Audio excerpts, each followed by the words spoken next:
ഓണക്കാലത്ത് പായസം മേളയിലും ആരവം ഉയരുകയാണ്. 5 ഇനം പഴയിടം പായസത്തിന്റെ രുചി നുകരുന്ന ആവേശത്തിലാണ് കൊല്ലം നിവാസികൾ.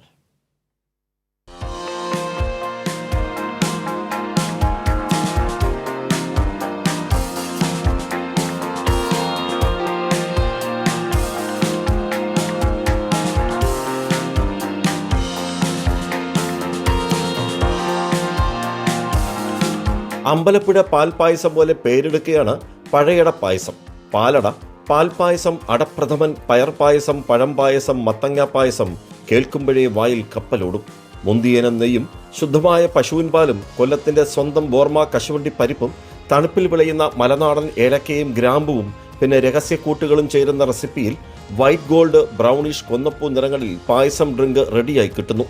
പായസ ലവേഴ്സും പിണക്കം മാറ്റാൻ പായസം ലൈഫ് പാർട്ട്നേഴ്സിന് സർപ്രൈസായി സമ്മാനിക്കുന്ന ഭർത്താക്കന്മാരെയും കൊല്ലത്തെ പായസമേളയിൽ കണ്ടു. ഓതന്റിക് ആയിട്ടുള്ളൊരു ടേസ്റ്റ് ഉണ്ട്, വളരെ നന്നായിരുന്നു.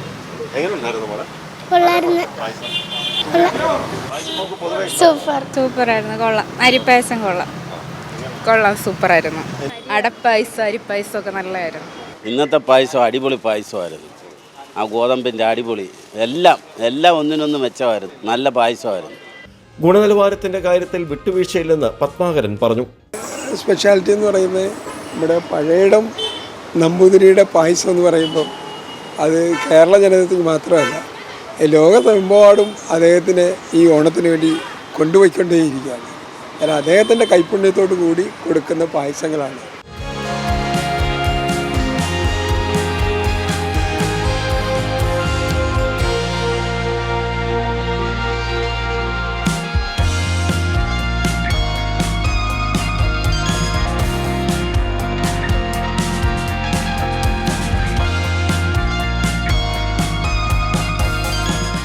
രണ്ട് കാര്യം പറയാതിരിക്കാൻ വയ്യ. ഒന്ന്, ഈ പാലങ്ങോട്ട് നെയ്ക്കകത്ത് കുറുകി വരുന്നതിൻ്റെ ഒരു ഗന്ധം, ആ മണം, അത് തന്നെ നമ്മളെ വല്ലാതെ ഇതിനകത്ത് അത് കഴിക്കാനായി നമുക്കൊരു ഇൻസ്പിറേഷൻ തരും. രണ്ട്, ഒരു പെർഫ്യൂമാണ്. ഇതിൻ്റെ സമീപത്ത് നിൽക്കുമ്പോൾ ഇതിന്ന് പുറത്തേക്ക് പോകുമ്പോൾ ഈ പായസത്തിൻ്റെ പെർഫ്യൂം അടിച്ചതാണെന്ന് ആരെങ്കിലും കരുതും. അത്ര ഉണ്ട് അതിൻ്റെ ഒരു സ്വാധീനം. ക്യാമറാമാൻ അയ്യപ്പദേവിനൊപ്പം രാജ്കുമാർ.